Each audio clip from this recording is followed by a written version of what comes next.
So if you're like me and you install Windows 11 on a much older laptop, you probably ran into this issue where you go to check for updates and it no longer offers you the latest version of Windows 11, and you're basically stuck on the previous version. And you can also see that this is a much older laptop, much older processor, and I'm stuck on 23H2 version of Windows 11. It just doesn't offer me the 24H2 version of Windows 11. And luckily for us, there is a workaround.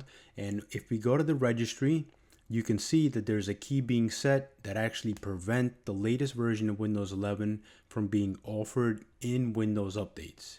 And you can tell right here that it's because of the CPU not being compatible.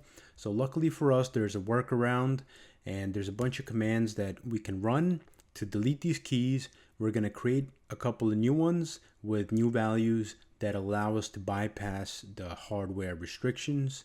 So copy the commands from the description of this video, paste them into a command prompt that you're running as administrator. They're going to delete these keys that block the update from being offered. They're going to set a couple of new keys that let you bypass the hardware restrictions for 24H2. And then when you go back to Windows Update and check for updates again, you're going to be offered the newest version of Windows 11, which is going to be version 24H2.